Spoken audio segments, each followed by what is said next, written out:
Hey, everybody. This episode is brought to you by our proud title sponsor, NHL Sense Arena, the next generation of off-ice hockey training for players and goalies. Look, we know how much you invest in your children's hockey development, the early mornings, the travel, and let's not forget the expenses of training for hockey camps, private ice time, the general expenses of the season. It's a lot. But wouldn't it be great to bring that on-ice practice experience home that's fun, fits into your schedule, and that's affordable?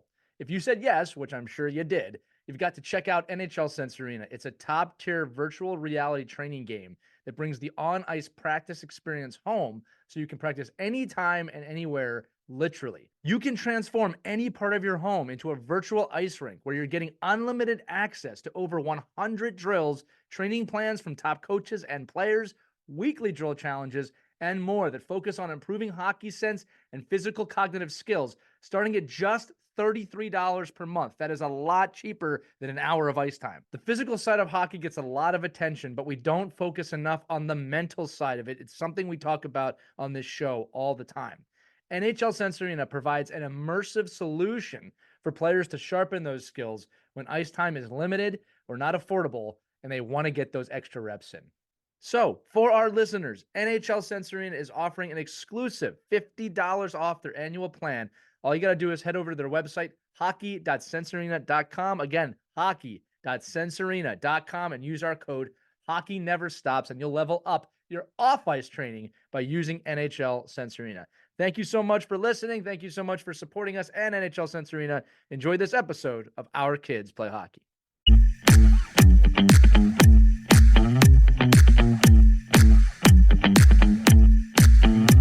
Hey everybody, welcome back to another edition of Our Kids Play Hockey, powered by NHL Sense Arena. In this episode today, we got a letter from a fan out in Norway, believe it or not, who's asking us about how to improve passing at the youth levels. And we have a lively discussion, even some disagreements in this episode. So I think you're really going to enjoy it because we all learned something in this episode about passing and how important that is.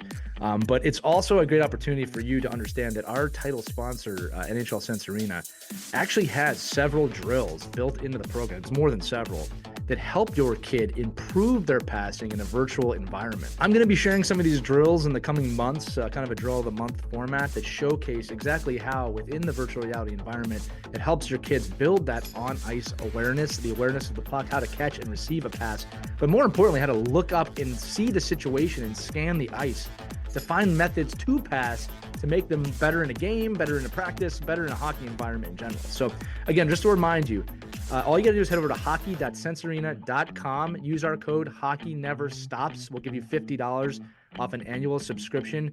I know VR can be taboo for some people out there right now. I got to tell you, I am so impressed with how immersive it is in this VR thing. I do not regret ever jumping into this system now. I completely wish I had something like this as a kid, and I understand you probably want your kids to earn something like this. I have worked with my son and my daughter to make sure that they're earning not just time on the system, but the system itself. But again, hockey.sensearena.com. Use the code HOCKEYNEVERSTOPS for $50 off your Sense Arena subscription for the year.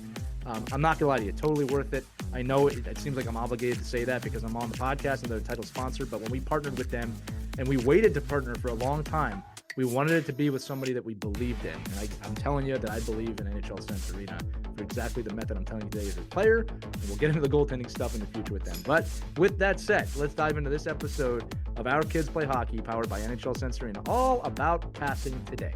Here we go.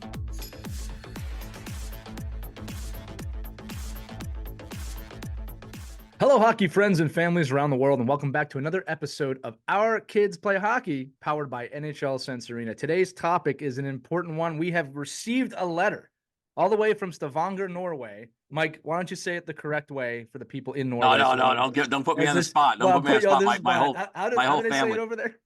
Well, I say Stavanger, so they forget about it.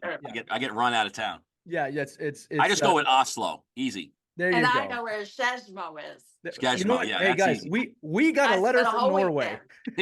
Norway's the easiest route. We got a letter from Norway today.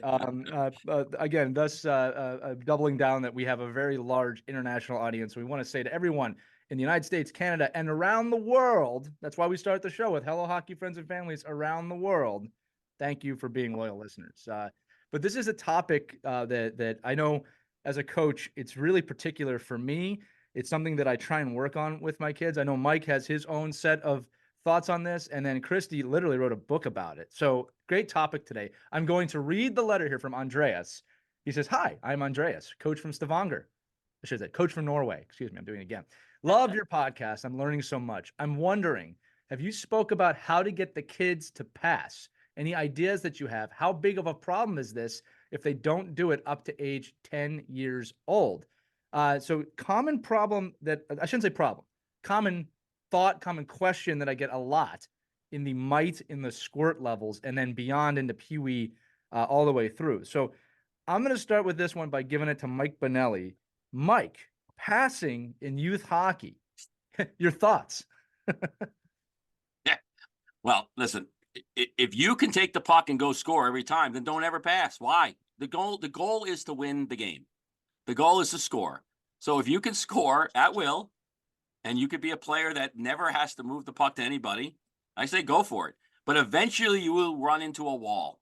And if you are not equipped to work through those issues, then your career kind of dies when passing really does become the primary source of moving pucks from goal line to goal line. So again, if it all depends on how you set yourself up, but I've watched 10 U's, and listen, I watched 15 U kids at certain levels. They're probably playing in a group they shouldn't be playing with, can take the puck anywhere they want to go on the ice and score. Scored 8 goals a game. Do it. I said it's great. Don't do it. Start young, learning how to pass, how to be a teammate. I do not condone this behavior. The goal is to win. The goal is to win the game. No, I can't tell if he's being sarcastic or not.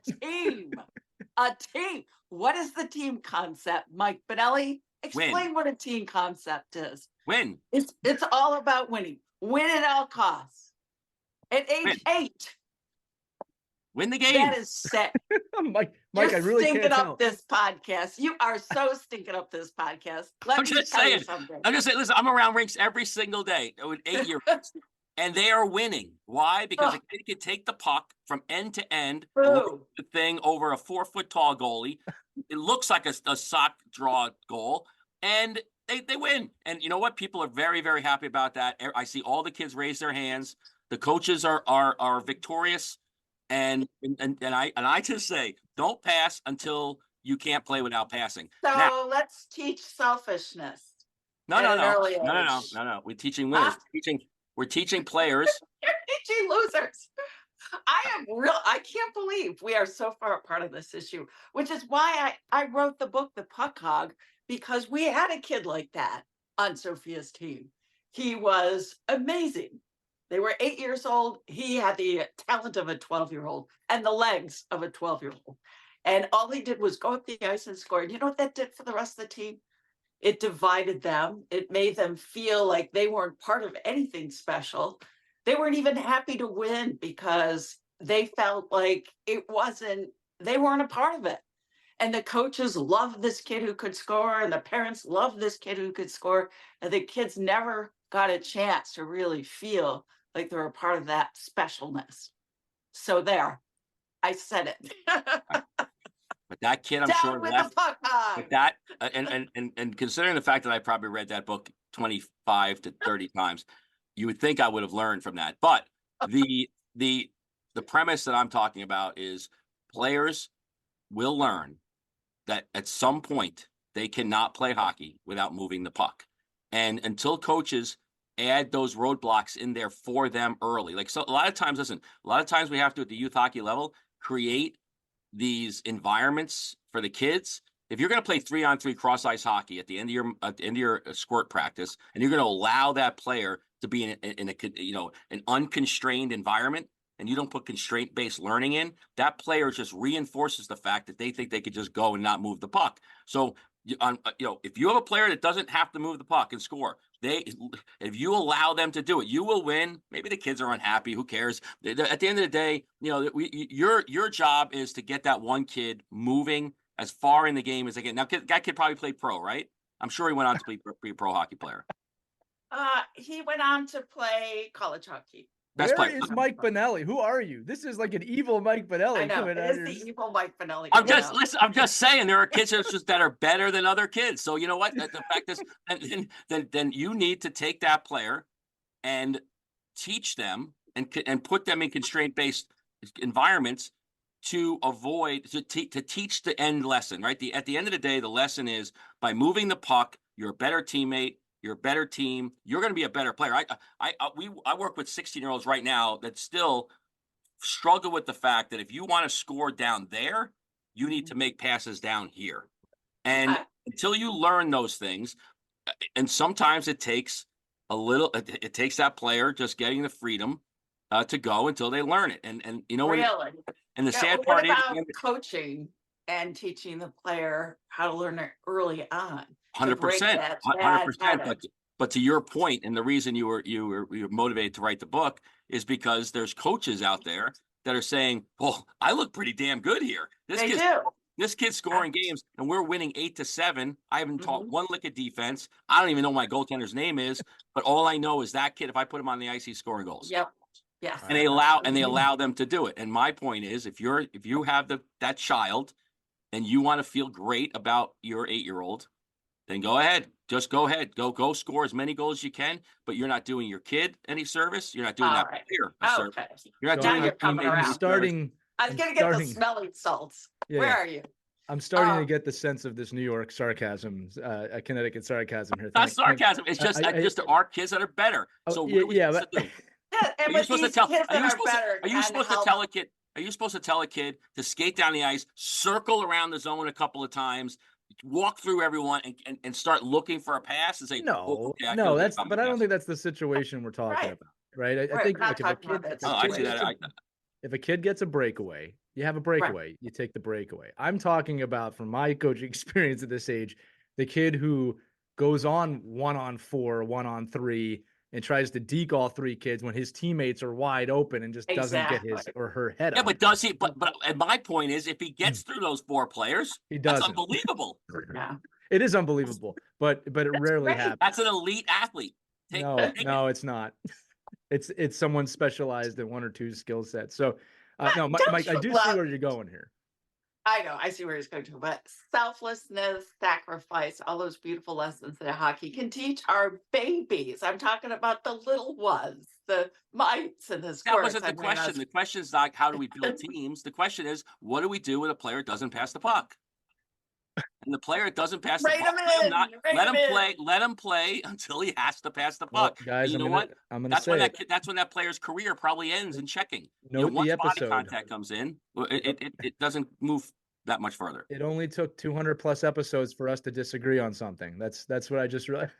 Yeah. But wouldn't you take the opportunity when you see that gifted kid? And I'm grateful because, well, that first year where we had this kid on the team, the next year, the coach really knew how to coach and said, hey, I won't say his name, but when you see Sophia next to the net, instead of you taking the shot, pass it to her. And he did learn the importance of passing because he had the right coaching. He thought he was, because everybody was encouraging him to do that. He didn't know any better. It's like, wow, we're winning games. Coach is putting me out there more than anybody. And, when we're in the final minutes of the game, he pulls kids and puts me out there. So yes, it's all about developing that kid with the right coaching. So you do have an opportunity to rein them in. You just don't let them go and say, hey, that's beautiful. That's great. Go for it. You need to take the time to teach them why, the reasons behind, and how it makes the team stronger. I watched a World Junior game with Connor Bedard in it. In the whole third period, the kid was on the ice every shift. He never got off the ice ever. This is basically the pinnacle of hockey. And there was 22 kids on that roster. And even my 9-year-old at the time was like, man, they're just going to keep putting him out there. I'm like, yeah, because he can stick handle around everyone and score. He's the best player on the ice. So at the end of the day, if you can do it, you are going to be exploited to do it. Now, do you think his teammates, I don't know, I'd love to interview that team and say, did you feel poorly that your teammate won the World Junior Hockey Championship for you because he took all your ice time? And maybe, and Lee could probably, Lee attest to this. There's a lot of kids on that ice who are like, it wasn't as enjoyable for me. It wasn't a real moment for me. Now, it was a moment for my country, and it was a moment, I guess, for the team. But it happens all the time. There are kids that are just better than other kids. Big difference between worlds. And whoa, Christie. AU. Allow the encyclopedia. In a local rate. Allow the hockey encyclopedia to step in here. All right. Mike, you brought up Connor Bedard, and I brought up his stats. I brought up his stats from the World Juniors in 2023. He had 23 points. Right. What do you think the breakdown was, goal to assist? He probably had 18 assists. He had 14 assists and 9 goals. So he was because but there were rebounds. There were rebounds. Look at it. No way, man. Look. Tell me if there are look off passes. We got to bring this back a little bit. All right. So because Mike, I actually do. I'm kind of in the middle between both of you. All right. I got you both yelling at each other. Now I'm sitting in the middle, and I'm going to try and put my arms out and do this because I agree with both of you. It's about cultivating talent, right? So to Mike's point, you should never inhibit a kid's talent. If a kid is talented, you develop the talent, right? Developing talent does not mean, in my opinion, throwing them out there, go score a goal, go score a goal, go score a goal every shift. Okay. It is being aware of the ice and understanding that if you are on a breakaway and if you can go around these kids and you have the opportunity to score 1-on-1 with the goalie, I understand that situation. All right. But I've seen too many times that's not the situation. I've seen too many times the kid's coming down, head down, teammates are open, no thought to pass, I should say no awareness to pass. It's not always fair to the kids to say that they're not. Yeah, of course I'll pass, but nobody was open, coach. Well, you didn't look. You didn't look, right? So that's part of the talent to cultivate. Yeah. So I think to start, again, to kind of just dissect this whole thing, 8U, 10U, you are going to have kids that are more talented. Now, look, I've watched a team with a very talented player who's a goal scorer, and they're not really winning, right? He's scoring, but they're not winning. And I think that when I watch these games, a lot of times, it's not even just this one team. I've seen this all over the place. It's because there's not an understanding from the on-ice awareness of, look, we have to, as you say, Mike, move the puck. All right. It's the fastest moving thing on the ice. So I think to answer the question of Andreas, at 8U, 10U, it is my greatest hope as a coach that I can teach awareness on the ice. So I'm going to say it again, Mike. If a kid has a scoring opportunity, I am not saying that that kid should give up that scoring opportunity. Right? Even if it's 2-on-1 or a 2-on-0. If that kid thinks they can score, they got to do what they got to do. I feel the same way at the elite levels, right? You make that decision. But if you're not aware that you're on a 2-on-1, if you're not aware that your teammate is standing right there, and this also goes both ways, all right? The other thing that really grinds my gears is when a player shoots and then there's another player in front of the net with a stick off the ice kind of going, well, what do I do when there's a rebound, right? So awareness goes beyond just the passer. But I do believe that if we're going to cultivate talent and make a complete player at practices, at games, there needs to be discussions of, look, this player is open. There was an opportunity here for you to move the puck to better the team, right, in this situation. I think it's insanely important that we teach passing. I hear too often, and again, it's just natural for children to do this, only about goals. Goals are all that matter, when we know points and goals are worth the same amount.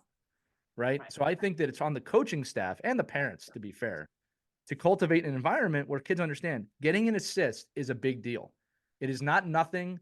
I understand the glory of scoring, but when you get an assist, it's a big deal. I had a kid the other week on a Mite team, assist on his teammate's first goal ever. Right. And we celebrated them both equally because he contributed to her first goal ever. Right. And I'm hoping that memory is going to stay with him of the importance of this. Now, I'll also say this too, Mike, to kind of not contradict you or anything like that, but to kind of support, I guess, what you said later is if we do not teach passing, or if your kid is not learning how to pass, it will catch up with them. All right. Because I'll tell you right now that when I coach, especially those middle levels, that Bantam midget level, I'm looking for playmakers. I'm looking for kids that can separate. The goal scorers are always going to be goal scorers, right? But I need players that can pass to that person. So if we're not cultivating that, I don't know what the hell we're doing, right? Across the board from a team standpoint. So think about your coaching, right? Think about, and especially all you folks that are listening to this podcast that, or watch it or whatever they do, and you use this, and then you go back to, and your kids are all doing private lessons, one-on-one lessons. Right. Ask yourself this, because I've watched this and I've done my own little internal studies on this. when you watch a private lesson and you watch one-on-one or two-on-ones or small group lessons, they always end the drill with a shot on goal. Always. Right. And I'm like, you get 4 shots on net a game in night hockey, in squirt hockey, in peewee hockey. Why aren't these ending with plays? Why aren't these endings with head up? So we are cultivating a culture that if I can beat a deviator and then rip the puck on the net, then I'm going to be in a great shape. And I think if you look at my training rarely ends with shots on net. It always ends with a play, either a dump, a chip, a pass, a redirect, a look off, a little turn off, whatever it is. You need to create these environments in practice and in training, because if every drill you do ends on a shot on net, then you're not cultivating passing anyway. And you could do all the passing drills in the world. You could do 2-on-0s and 3-on-0, but that doesn't drive and cultivate passing, because at the end result is they keep shooting at the end. Right. We don't think about, again, we're training to shoot and score, but we're also have to train and cultivate a place where the puck is going to go eventually so we can score. And I don't think change the win. You got to change what the win is at the end of the drill. Yeah. I think that's a super good and I'll point. tell you, in USA Hockey's defense, in their wisdom in the last few years, this whole constraint-based learning environment that they're initiating with youth hockey players is really brilliant. It's just it's okay, you could do this, but then if this is here, what do you do now? Oh, I don't know what I do now. I just used to shoot there.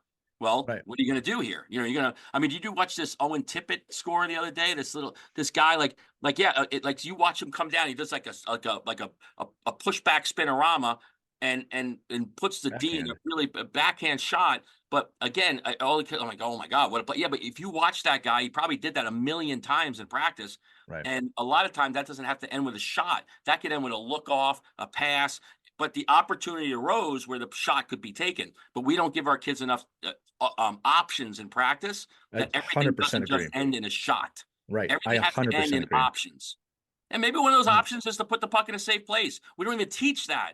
We don't even teach the kids that it's okay. Well, Mike, how about this? How about one of the biggest annoyances to me in youth hockey is just blue line management at both ends, right? Make the win getting the puck out of your zone. No, but understand why. I tell you right now, if you ask kids why, why is the blue line is in our game? The blue line is a barrier. Right. Is something in our rule book that we need to learn how to use. It's not about just getting the puck out. It's about understanding that once the puck does cross this barrier, the other team now has to reset in a different way than they would have if you would have lost the puck 10 feet inside that barrier. And I think once kids start understanding that the rules of the game are, you can then use those rules to help you understand why we chip, why we dump pucks, why we do indirects, why we do stretch passing. If the kids could learn, and this comes down to, Christie's point about coaching. If we're not coaching that, if we're not developing that talent in a kid to understand why moving the puck to this area benefits you. I get the most selfish players sometimes in the world. And I'm like, you want the puck? Then move it here because you will get the puck more, actually. You'll still get the puck and score. Right. I don't care about you being the goal scorer. I care about you because going back to my initial conversation, if you could be the kid that scores every single goal on our team, you know what? We want to win. Yes, score every goal. But I'm going to help you get there by you need to do this, and this. You can't just be this one-dimensional player, because once you do that, your game ends. Your game finishes. And Lee, you're looking up Connor Bedard's points, right? At some point, when he scored 197 goals as a 14-year-old, he needed to maybe he did. I guarantee he didn't have that many assists. His assist to goal ratio wasn't great then, but he evolved and learned and started to see where does my game have to go now. That is the point. That everybody's good. Right. Yeah. And that's really important for coaches to realize when you've got a gifted player that they you see the talent, not to just, okay, I can always count on him, put him in, we're going to win the game, but help develop that. And I love the way you described it, making sure they're not a one-dimensional player. That is so important. And I always liked the early on lacrosse rule when Sophia played lacrosse. There were some girls who could obviously run a lot quicker than others at that age of 8. and they had a 3-pass rule. They had to pass 3 times before they could take a shot at the net. I love that. It really helped the girls develop the concept of passing. It forced them to pass, even though they might have been open. Oh, we've got that rule. I have to pass. It was a great way to teach passing for young kids. Right, but just again, this comes back to there's a nuance there though. Like you don't want kids forcing to make that third pass in a non-pass situation. Like so, you have to find ways. Like I see kids all the time. Like you got to make 3. I coach lacrosse, a lot, and we have these 3-pass rules all the time because there's some kids that they scoop the ball up, they run down the field, right? But it's you have to create these environments now. The taboo is that you probably need to create these environments in non-game environments. Right. Like you got to create them that the game doesn't have to look like the game. Right. Like at 8 years old, 9 years old, and 10 years old, you don't have to have a game to teach these things. As a matter of fact, when you don't have a game, it's much easier to teach these things. When you have strategies and say the reason we like in lacrosse, we have a rule where we want that 3-pass rule, but we would form games where if you got to this area in these cones, we would put or a crease. If you could get into the crease, then you're eligible for a pass. Now, why do you got to get in the crease? Because that's really where you need to be to support this other player. Right. Like so, it's not just a 3-pass rule. It's making the pass. Giving a learning environment that I'm wide open, I'm running down the field, and I'm supposed to stop and make a pass. Right. No, that's not the game. But the game is just like to Lee's point earlier. That's what. Listen, I get crazy with this with kids. Like, oh, coach, you mean you're telling me if I get a breakaway, I can't just go score? And it's hard because the kid that could do that does it all the time. So you're no, I don't. I'm not against that. I want to say that, Mike. I'm not against that kid who gets the breakaway. But in my experience, I don't want to say it's rare that you have that kid because I think every team has a kid that can do that. But I think the majority of teams that I've seen, they have a top scorer, but it's not every time they get the puck they're gone. Right. But you also don't want that kid to jump over the blue line 7 times and then I turn totally back agree. around and make a pass. I totally agree. I think it's appropriate to teach the kids that if someone is in a scoring position and they are in a shooting position, they should shoot the puck, right? I'm talking about the awareness of situation. Like I said, I have several teams in my mind where it's just there's no awareness that a pass is possible, right? And Mike, to your point, I think you're doing a great job. That description, I just want to say this, pay you a compliment. That description you just said about the blue line and how to teach the why behind the blue line. That was brilliant. I've actually never heard it explained that way before. Mm-hmm. Right? I'm going to save that clip and show it to my own team. Yeah. Right. Because it was so well done. And you bring it back to this. And I think now this is going to become the crux of the whole episode. And when I teach coaches, I always talk about this, but we're talking specifically about passing and drill making. It's the why behind the drill. This is where you lose kids when you don't give them the why, right? I can tell you right now, coaches listening and parents, if you tell those kids to do a drill, they will do it exactly as you tell them to do it, because that is what they're trained to do. They go to school, do this. They go home, do this, right? But if they're not picking up the why, they will do it and never remember the reason for doing it. They're just doing it because you're telling them to do it. Now, Mike, to your point, it was beautiful the way you described that blue line and the rules as an advantage. Here is the why behind getting it over the blue line and how this can contribute to breaking it into the other zone, or probably more importantly, stopping the puck coming back into our zone for a scoring chance. If you teach the kids the why we're passing on this drill, or Mike, the lacrosse thing you said is also brilliant. Christie, you too. Why, when you enter this area, there's a high probability of a scoring chance from a pass.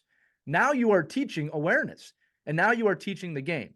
And Mike, I do agree with you. If you have a prodigy on your team, look, I actually think there's ways to coach around a prodigy. If you have a kid that is so good at goal scoring, I don't think there's anything wrong with teaching the other kids how to support that kid, right? Mm-hmm. From a passing standpoint, from a breakout standpoint, but with the understanding of we all need to get better together.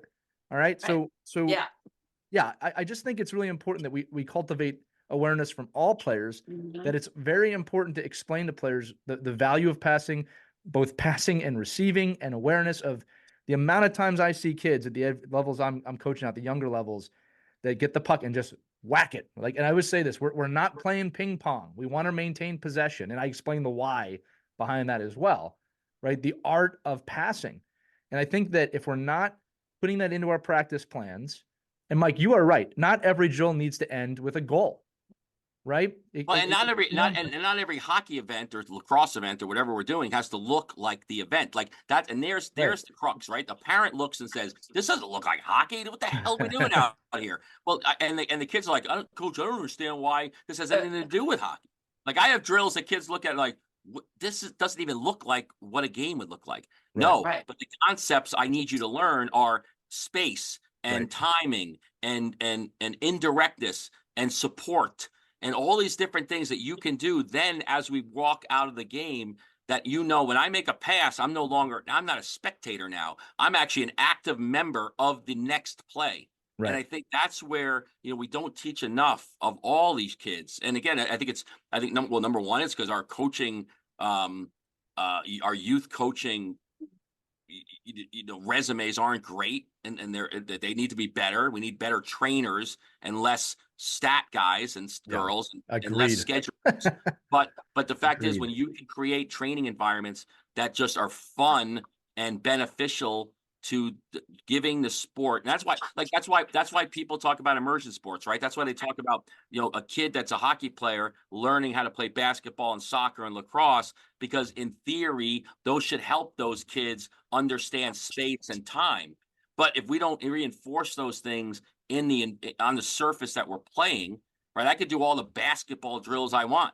If I can't be able to convert that to a hockey kid to understand, what triangulation looks like and what support looks like and what back pressure looks like and what flow looks like and what, waves of offense and defense look like. If I can't get parents, players, and other coaches to understand it, and we're in such a bad spot with our youth hockey world, because the only way people think we can learn these concepts is through games, and games are the one thing we can't teach anything because we can't manipulate the environment. So once you're playing a game against another Yahoo that has his leading goal scorer that can score 8 goals, it's my 8-goal scorer versus your 8-goal scorer. Let's see who the better, who the better team is by who can manage that kid's ice time better. And I think that's where, when we start playing all these games, and you want to teach, we want to teach passing, and then forget about the fact that we haven't even talked about Europe, that kid's in an Olympic size rink with so much space and time that it's like skate on a pond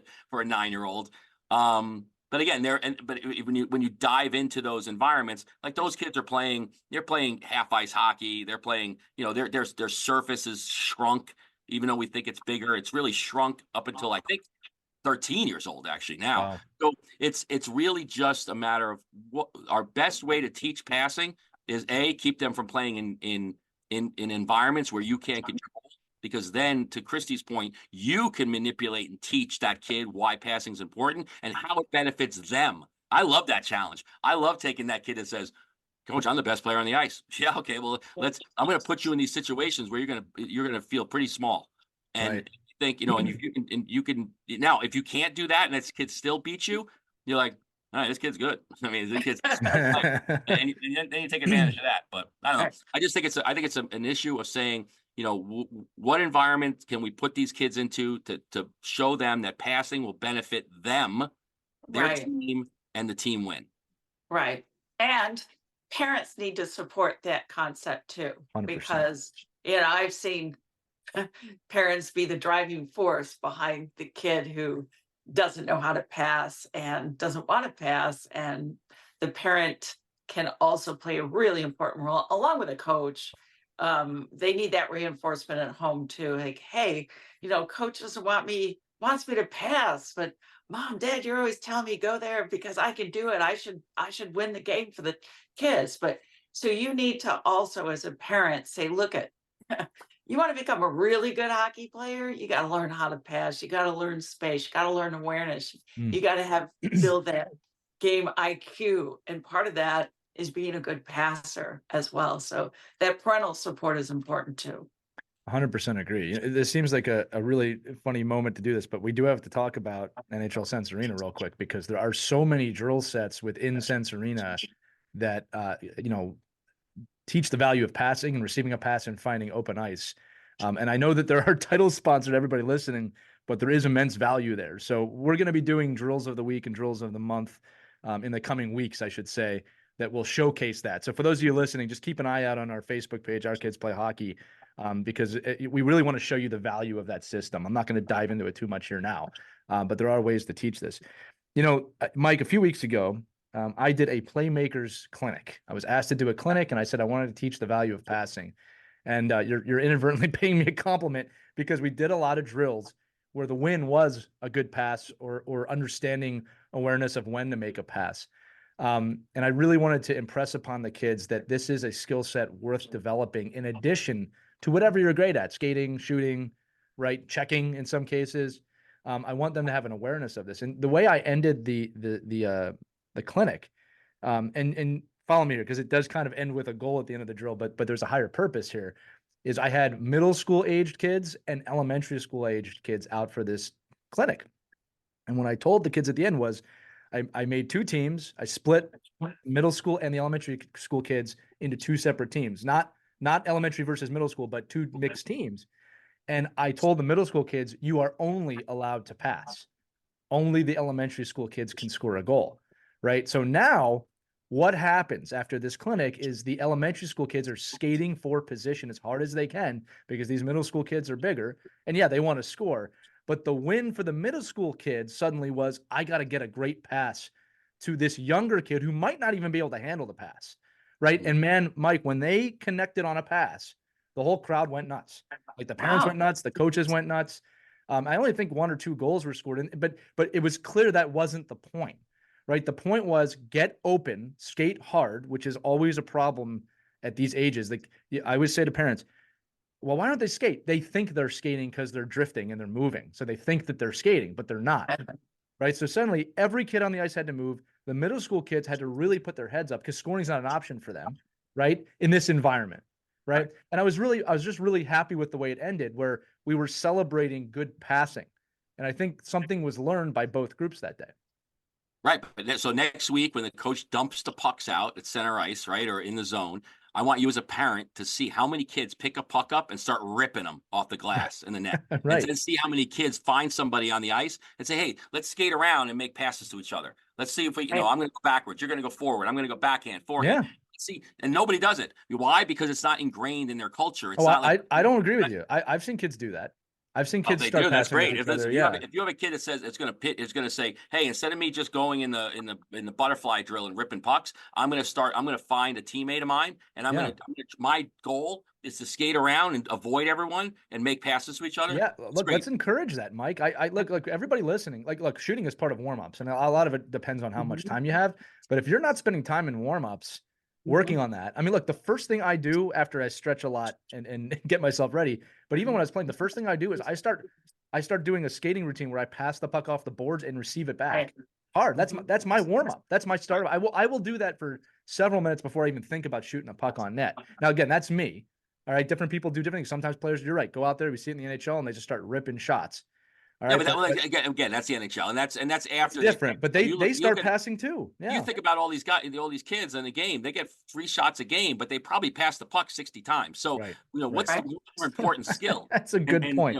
So where is the skill? And then like me, I teach a lot of my biggest issue with kids passing is the passing, and then not being prepared to receive a pass anymore. Right. So staying low and keeping the stick on the ice and being active in the play. It's like, okay, I passed it. Hey, great job. And I'm out of the play now. And I think this is where all of that dance that's out there and moving the puck and supporting the play and moving the puck up ice and moving the puck back and moving the puck forward. I mean, I watch all these coaches do regroup drills over and over and over again. And I watch a game. I maybe once do I see a kid get caught up on the blue line, go back to the D, and then up the ice and regroup again. I just never see it. And it's because kids just dump it in because it's safe. So how do we teach all that? Well, that all has to happen. Unfortunately, it has to happen at 6 and 7 and 8 and 9 years old. I agree. It can't be instituted at 17 years old. Yeah, so. It's too late. It's too late if you're doing it at that age. Go ahead, Christie. No, I'm just saying this is such good stuff. It's really good.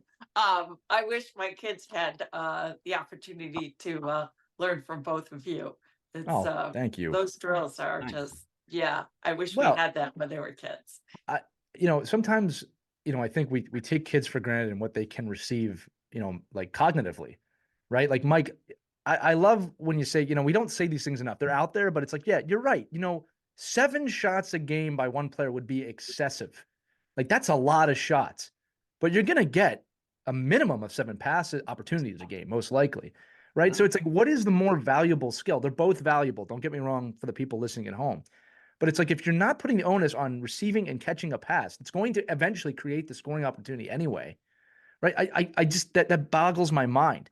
The other thing too is, and again, taking out the superstar prodigy aspect of this for a minute, I believe, and Mike, you can tell me if you disagree with this, Christie, you too. I believe that a great passing team at 8U, because 6U is very, very developmental still. I mean, they're all developmental, but if you have a great passing team at 8U and 10U, you are going to win a lot of games, just because I don't find that the opponents understand how to defend against a great passing team.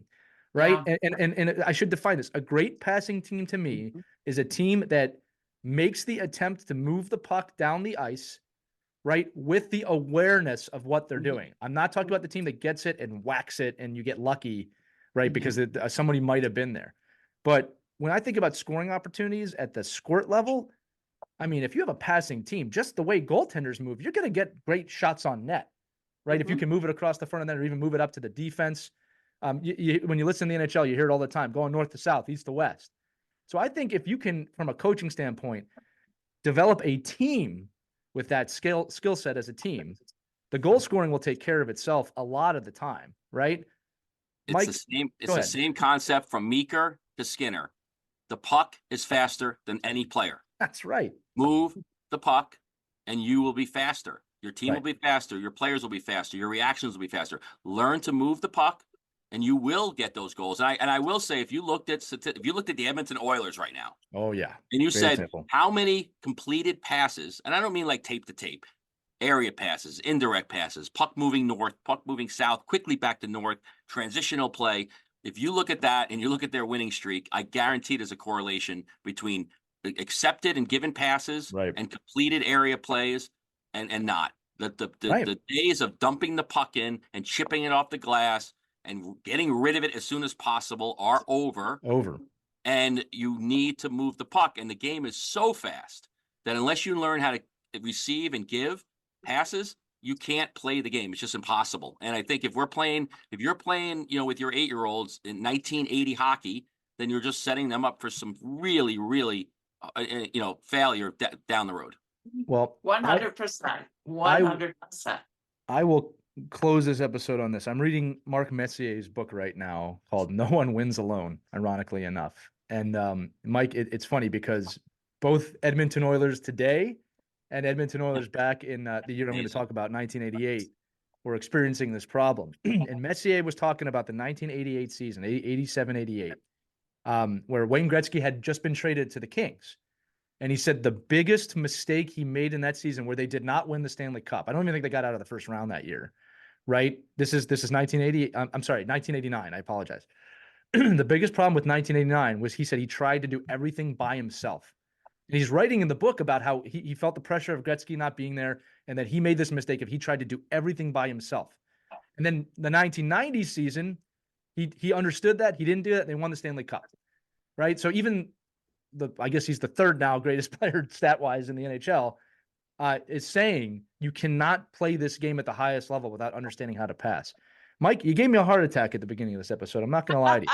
Me too. I was really worried about where you. I was like, where is he? I wanted to go right through the screen. I was like, yeah.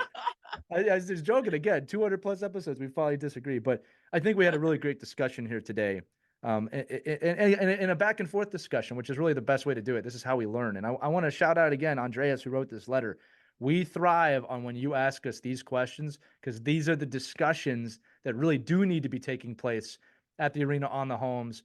Not about what team are you playing for next year? What team are you playing? No, these are the discussions we really need to be having about the development of our children and our teams, and the development of our coaches, right? Like we don't put enough onus on that, I think, as a hockey culture, that the coaches are learning too. They're mostly volunteers, right? They don't know what they don't know, right? And as a coach, you have to always be learning. You can never figure out that you just think you have it all done. But any final words before I close this out?